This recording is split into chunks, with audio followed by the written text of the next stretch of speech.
तो ये बच्चों पढ़ते हैं इस शॉर्ट्स में कि हमको कैसे कन्वर्ट किया जाता है छोटे यूनिट को डेसी, सेंटी, मिली और आया फिर माइक्रो। माइक्रो के बाद फट से हम बढ़ेंगे नैनो। नैनो ने हमारी ऐसी जोर। नैनो के बाद आया एंगस्ट्रॉम। एंगस्ट्रॉम के बाद आया पिको। उसके बाद आया फेम्टो। फिर आया भाई साहब atto. Atto deci 10 to the power -1, centi 10 to the power -2, milli 10 to the power -3, micro 10 to the power -6, nano 10 to the power -9, angstrom 10 to the power -10, pico 10 to the power -12, femto 10 to the power -15 और एटो हो गया 10 to the power -18। और इस तरीके से हम सीख गए कि बड़ी बड़ी यूनिट छोटे वाले से कैसे रिलेटेड होती है। मिलते हैं नेक्स्ट वीडियो में, बाय बाय। और इसके बाद आता है energy stored in a capacitor. Energy stored in capacitor. Energy stored in capacitor को यू से दिखाया जाता है, जिसका फॉर्मूला होता है हाफ Q²/C। इसको आप कन्वर्ट कर सकते हैं क्योंकि आपको पता है Q = CV। फिर इसके बाद आता है capacitor, combination of capacitor. Combination of capacitor की अगर हम बात करें तो अगर सीरीज में होगा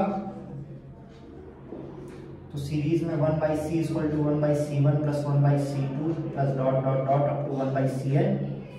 और अगर ये पैरेलल में होगा तो C = C1 + C2 + C3। Resistance का जस्ट उल्टा हो जाता है, up to ... Cn इसकी यूनिट होती है जनरली माइक्रोफराड। तो ये था आपका इलेक्ट्रोस्टैट। इलेक्ट्रोस्टैट का सारा फॉर्मूला हो चुका है। नेक्स्ट वीडियो में हम ट्राई करेंगे कि करंट इलेक्ट्रिसिटी के फॉर्मूले को बताया जाए। अभी नेक्स्ट केमिस्ट्री और बायो पे भी हम बढ़ेंगे, उसके वीडियो भी बनाएंगे, बट हमारे पास कोई ऑप्शन नहीं था, हमें समझ में नहीं आया था। तो अगर आपका कुछ सजेशन है तो आप कमेंट में लिख के ज़रूर बता सकते हैं कि नेक्स्ट किस टॉपिक पे वीडियो बनाया जाए। टिल देन मिलते हैं, साइनिंग ऑफ। लाइक शेयर और सब्सक्राइब करना ना भूलें। Bye bye. अब इसके बाद जो टॉपिक आपका इलेक्ट्रोस्टैट के अंदर आता है वो आता है कैपेसिटर। आई होप आपने ये सब कॉपी कर लिया होगा, तो हम उसको मिटा चुके हैं। कैपेसिटर की अगर हम बात करते हैं, कैपेसिटर से पहले हम बात करते हैं पोटेंशियल की। पोटेंशियल V = E × R, या तो इसको लिख सकते हैं F × R/Q। तो V का फॉर्मूला क्या हो जाएगा 1/4πε0 Q/R। जैसा कि आपको दिख रहा है E का फॉर्मूला यहाँ है, इसमें R मल्टीप्लाई करेंगे तो E का वैल्यू हमारा आ जाएगा। ये पोटेंशियल आपका आता है। पोटेंशियल में हमें अभी तक याद नहीं आ रहा है, कुछ और होगा तो कुछ और छूटा होगा तो आप मैसेज कर सकते हैं नीचे, उसको भी नेक्स्ट वीडियो में इंक्लूड कर देंगे। फिर आपका आता है कैपेसिटर। कैपेसिटर में सबसे पहला फॉर्मूला है C = ε0 A/d। यहाँ पे A एरिया है, D डिस्टेंस है। ये होता है कैपेसिटर। दो चार्ज कंडक्टर्स को कैपेसिटर कहते हैं, इनके बीच के डिस्टेंस को D बोलते हैं और एक एरिया बोलते हैं। अब जो इनका सरफेस एरिया होगा, अगर इसमें एक डाइलेक्ट्रिक एंटर करता है, डाइलेक्ट्रिक मतलब जो करंट को रोकेगा, तो C = क्या हो जाएगा C0/C = K होता है, मतलब जो C0 की वैल्यू K × C आ जाएगी, मतलब जो क्या कहते हैं उसको, और C की वैल्यू आ जाएगी C0/K और C0 की वैल्यू ये दी हुई है, तो C की वैल्यू हो जाएगी ε0 A/kd। जी हाँ, कभी कभी हम लोग भी भूल जाते हैं। तो आई थिंक आपको ये टेढ़ा दिख रहा होगा, थोड़ा सा मैं इसको इधर शिफ्ट कर देता हूँ। अभी फ़ोन को सही रखना, वीडियो को रिकॉर्ड करना सीख रहे हैं हम, सीख जाएंगे आपकी कृपा से कुछ दिन में। तो ये कैपेसिटर का दूसरा फॉर्मूला है, जब उसके बीच वो आएगा फॉर्मूले, इसको हम टिक करते रहें ताकि आपको कोई दिक्कत ना हो। एक्चुअली सारे फॉर्मूले ही हैं। इसके बाद जो सबसे पहला फॉर्मूला था, आई होप आप लोग ये भी कॉपी कर चुके होंगे, क्योंकि हम ये भी मिटा दिए, क्योंकि हमें अब लिखना है। आई नो ईको की प्रॉब्लम है, बट अभी माइक नहीं खरीद रहे हम, खरीदेंगे पैसा जुटा के। तो अगला जो आता है Q = CV, जहाँ पे Q आपका क्या है, चार्ज है, और V पोटेंशियल है। अगर एक स्लैब आता है जिसका थिकनेस है T, तो C की वैल्यू आ जाएगी epsilon not A D minus T plus T by K। यहाँ पे D डायमीटर है, T थिकनेस है और K उसका डाइलेक्ट्रिक होगा जो नई चीज आई होगी। ठीक है, तो हमें लगता है कि हमारा ये आना चाहिए, पर इसका जो सरफेस एरिया है, क्यू इनक्लोज इसका हो जाएगा लैम्डा, क्योंकि surface charge density linear charge density है, और सरफेस एरिया इसका हो जाएगा 2 पाई आर एल। तो इसको यहाँ ले जाएंगे तो E equal to sigma by 2 pi extremely sorry Q है Q upon epsilon not into R into L। और हमें क्या पता है, हमें पता है कि Q बाई L equal to lambda.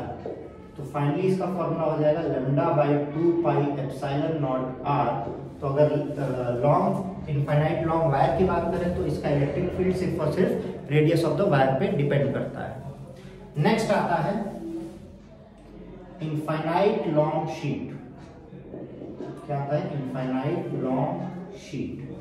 Infinite long sheet की बात करें तो उसका कुछ ऐसा स्ट्रक्चर होगा। देखिए इनफाइनाइट लॉन्ग शीट की अगर हम बात करते हैं तो ये एक मान लेते हैं शीट है, तो इसके आगे से होगा, मतलब आगे से इलेक्ट्रिक फील्ड और पीछे से इलेक्ट्रिक फील्ड, दो साइड से होगा। तो टोटल इलेक्ट्रिक फील्ड का इनका जो फॉर्मूला होगा वो EA आगे के साइड से और EA पीछे के साइड से equal to Q enclosed by epsilon not. ठीक है, तो ये क्या हो जाएगा 2EA equal to Q enclosed upon epsilon not. तो E की वैल्यू आ जाएगी Q enclosed by epsilon not to epsilon not into A। और हमें क्या पता है Q बाई A क्या होता है? सरफेस चार्ज डेंसिटी होता है। तो यहाँ से हमारा E जो आ जाएगा, E आ जाएगा sigma by epsilon not, sigma by 2 epsilon not. तो ये पूछा जाता है कि अगर ये बहुत इंपॉर्टेंट है, ये बहुत जगह बच्चे गलती करते हैं, ये आपके MCQs में भी आता है। तो इलेक्ट्रोस्टैट में से आपका सिर्फ शायद इतना ही था। इसके बाद आता है torque, tau equal to F into D, जो हम लोग को जनरली पता है F इंटू डी, बट यहाँ पे F का फॉर्मूला आपको यहाँ से पता है और D डिस्टेंस आपको निकालना होगा डाइपोल से। तो ये हो जाता है टॉर्क का फॉर्मूला। इसके बाद अगर हम दूसरी बात करें तो हमारे पास आता है गॉस थ्योरम। गॉस थ्योरम बात करता है electric field through a closed surface की, क्लोज्ड सरफेस। और गॉस थ्योरम का सबसे मेन कॉन्सेप्ट है E dot ds is equal to Q enclosed upon epsilon not. E dot ds आप इसका समेशन हमें करना होता है, और एप्सिलॉन नॉट की वैल्यू आती है 8.85 into 10 to the power minus 12। E dot ds की अगर हम बात करते हैं, यहाँ पे E डॉट ds से हमारा ज्यादा इंपॉर्टेंट हमारे लिए क्या है? Q इनक्लोज्ड है। Q इनक्लोज्ड का मतलब है कि अगर ये एक बॉडी है और इसमें चार्ज प्लस Q और माइनस 2Q ऐसे है, तो यहाँ पे Q इनक्लोज्ड की वैल्यू सिर्फ प्लस 2Q होगी, और बाकी के कारण हम E डॉट ds नहीं निकालेंगे। ठीक है, क्योंकि यहाँ पे सिर्फ और सिर्फ किसकी बात की गई है? Q इनक्लोज्ड की बात की गई है। उसके आगे अगर हम बात करें,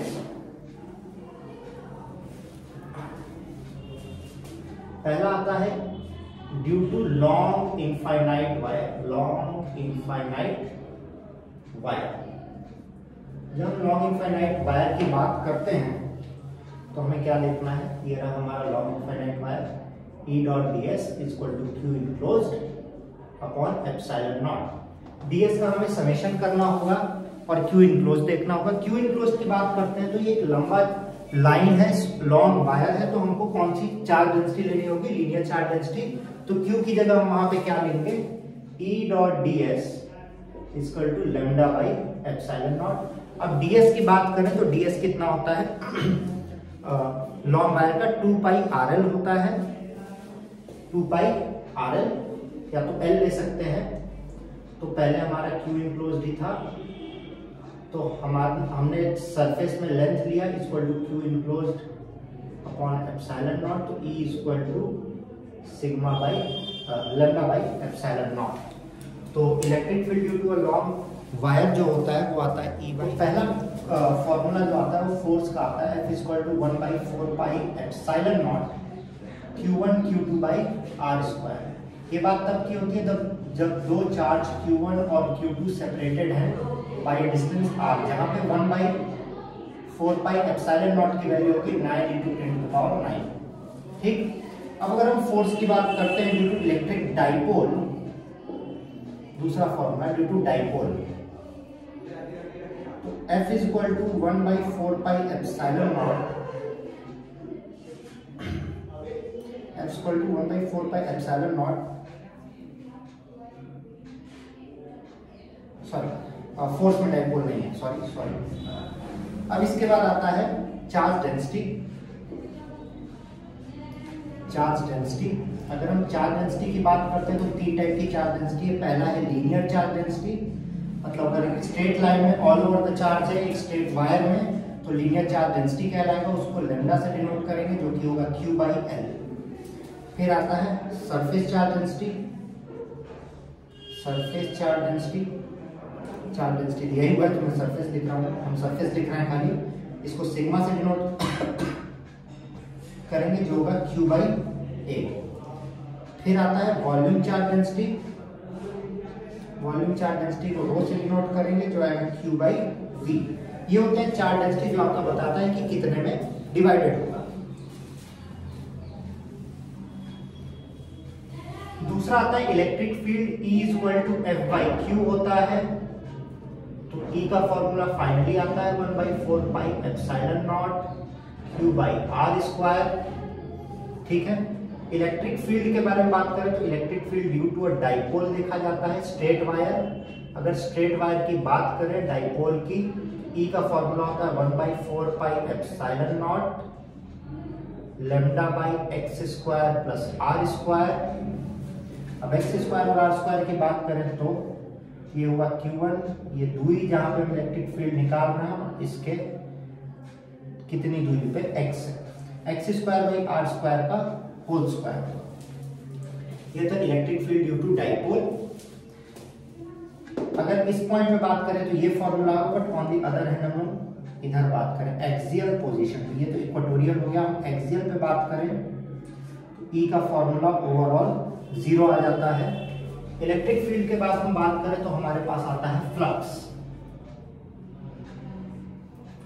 फ्लक्स को फाई से डिनोट करते हैं जो होता है Q/एप्सिलॉन naught. It is number of field lines passing through a closed surface, number of field lines passing through a closed surface से फ्लक्स को डिनोट करते हैं। ठीक है,